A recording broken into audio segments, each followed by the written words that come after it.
ইউটিউবে লঞ্চ হয়েছে রাজা সাব মুভির দ্বিতীয় ট্রেইলার। এই ট্রেইলারটা যে আসবে এটা ভাবতেই পারিনি, হঠাৎ করেই চলে আসলো এই ট্রেইলারটা। আজ এই ট্রেইলার নিয়ে আলোচনা করব।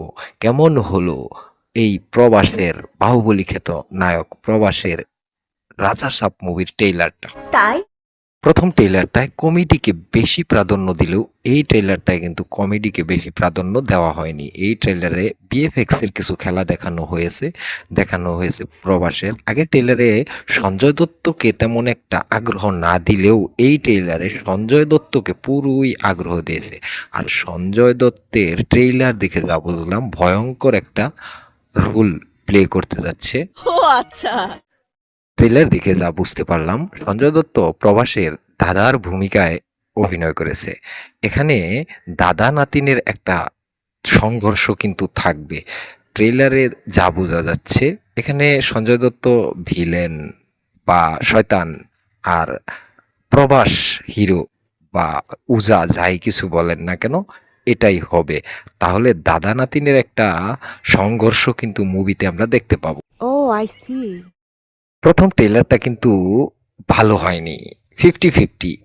আমরা ভাবছিলাম যে প্রথম ট্রেলারটা এরকম হওয়ার পর পরে যে ট্রেলারটা হবে সেটা ভালো হবে, কিন্তু এই ট্রেলারটাও ওই রকম ভালো হয়নি। যেমন বাজেটের মুভি, সেই বাজেট অনুযায়ী ট্রেলার দিয়ে দর্শকের মন খুশি করতে পারেনি।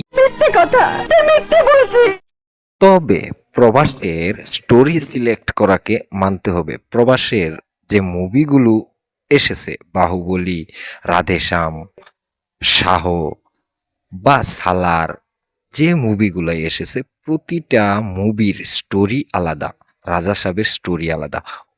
প্রবাসের স্টোরি চয়েস করার বুদ্ধিমত্তাটা অনেক সুন্দর, কিন্তু এখানে মুভিতে কি হবে বলা যাচ্ছে না।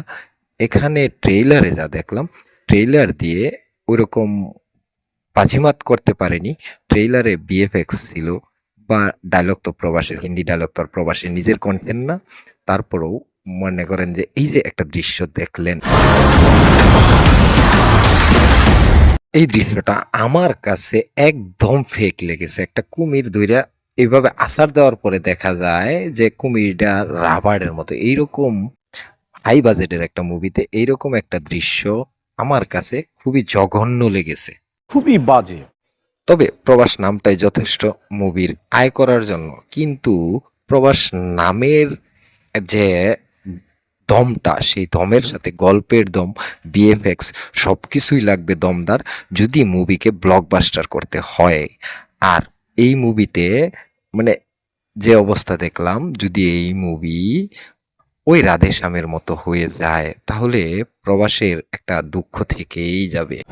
तेरा टाइम स्टार्ट हुआ है। ট্রেলার দেখে যা বোঝা যায়, বোমনে রানীর কথায় সঞ্জয় দত্ত হিপনোটাইজ করতে পারত, আর তার দাদি কোনো এক রাজ্যের রানী ছিল, এই ধরনের কোনো কিছুই বোঝাতে চেয়েছে বা অনেক কিছুই দর্শক বুঝে ফেলেছে। আপনারাও দেখলেই বুঝতে পারবেন। মানে কি বলবো, যাই হোক। ট্রেলারের শেষে তো প্রবাসকে একদম জোকার বানিয়ে দেওয়া হয়েছে। আর সঞ্জয় দত্ত ছিল আগুন। সঞ্জয় দত্ত যে শয়তানের অভিনয় করেছে সেটা মুভিতেও ফুটে উঠবে আমার মনে হচ্ছে। জানি না। তবে মুভিটা পুরো দস্তুর একটা হরর মুভি হবে। হররের পাশাপাশি কমেডি থাকবে, অ্যাকশন থাকবে বা গল্প নির্ভর মুভি, এটা বুঝতে পেরেছি। তবে প্রবাসকে শেষে যে জোকার বানানো হয়েছে এটা দিয়েই বুঝতে পারি যে মুভিতে কমেডি থাকবে। আর হরর তো আপনারা দেখলেনই, ভরপুর হরর। ওভারঅল ট্রেলারটা আমার কাছে 50-50 লেগেছে।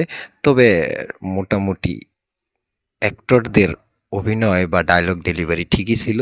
আমার কাছে সবচেয়ে কমতি লেগেছে এরকম হাই বাজেটের একটা মুভিতে বিএফএক্সটা দুর্বল লেগেছে, বা কিছু কিছু দৃশ্য সেকেলে লেগেছে। এই ধরনের বাজেটে এই ধরনের দৃশ্য ঠিক লাগে নাই, এই আর কি।